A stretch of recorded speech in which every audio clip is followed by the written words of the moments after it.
mean disregard for such trivia, and go on regardless. I think it was 1931, Chesterton was giving a talk in Canada on culture and the coming peril. And he said, I expect most of you think I'm going to be talking about Bolshevism as the coming peril. But he said, I don't think Bolshevism is a coming peril. Because the best way of destroying a utopia is to try it. Now, 1931, and wisdom of hindsight, we can see what a prophet he was. He said, no, he said, the coming peril is standardization by a low standard. Everything being dumbed down to something which is purely measured in terms of economics, price and not value. He also said, by the way, someone asked him a question, Mr. Chesterton, would you say that George Bernard Shaw was a coming peril? Chesterton said, heavens no, he's a disappearing pleasure. But this down low, because we shouldn't be that surprised to discover that this problem ultimately is not an economic problem. It's not ultimately a political problem. It is a religious problem. We live in an age of relativism. What relativism is making each of us individually our own God. We don't have to genuflect or bow down or respect or observe any objective values or truths. We invent our own.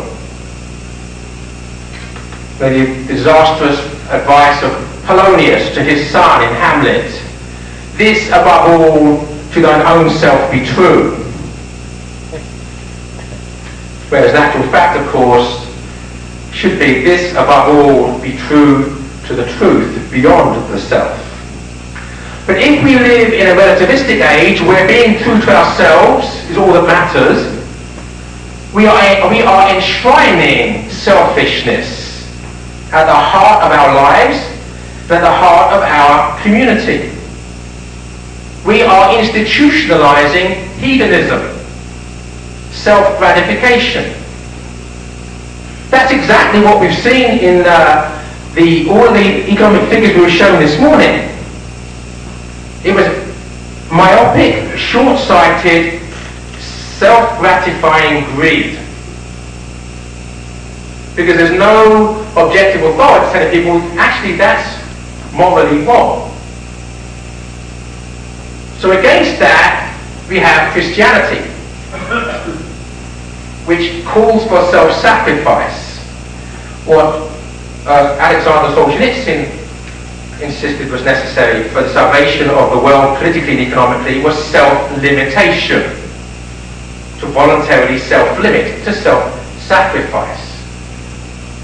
But we don't live in a world that believes in that. But economics ultimately needs a religious solution. Politics needs a religious solution. And that secular fundamentalism is deadly to culture and to the environment and to each individual soul. The world must repent or die of consumption.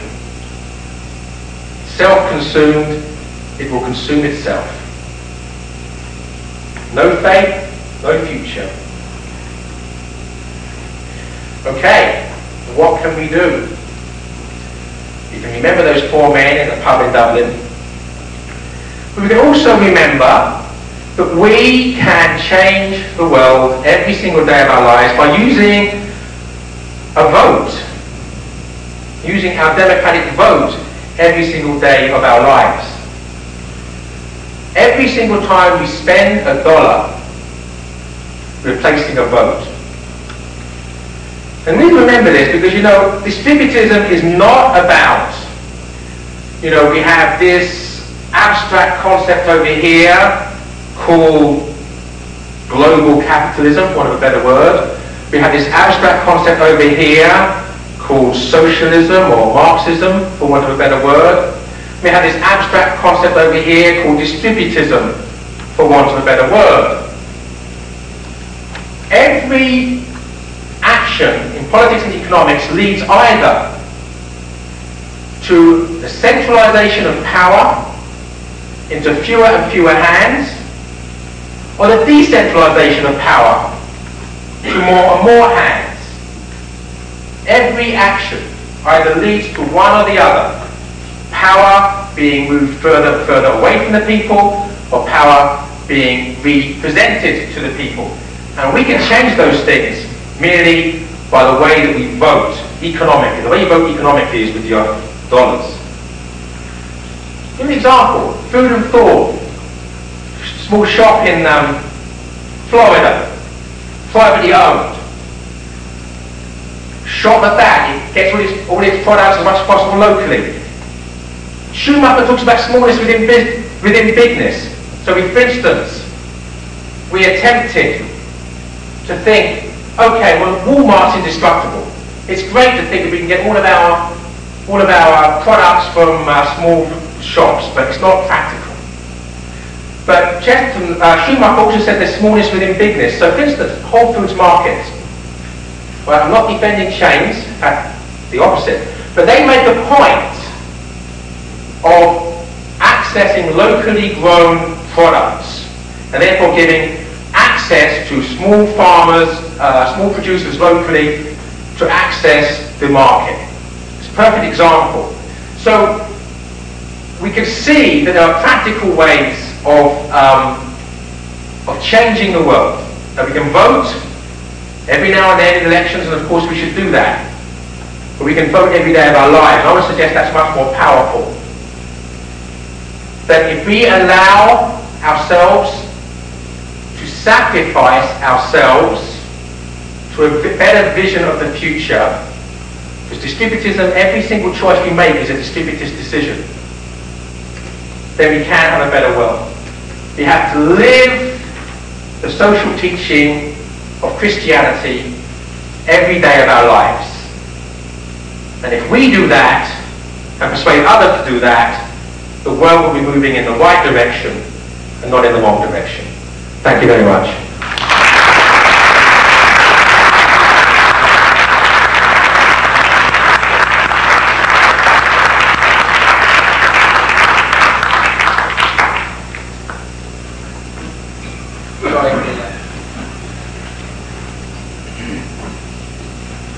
Do you want to play Stump the Joseph here? Stump the Brit?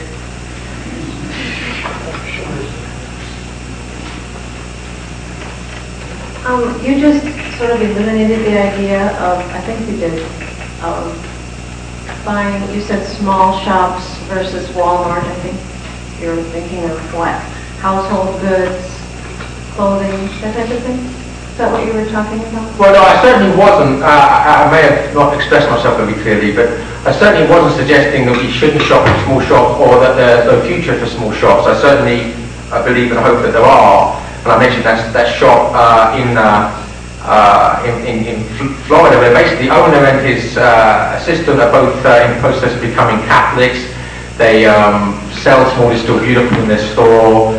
And it's very, and it's a wonderful story as well, because last year, next door to them was Starbucks, and the Starbucks closed down, and Food and Thought bought the Starbucks store and expanded next door into Starbucks, which I thought was a great metaphor of hope.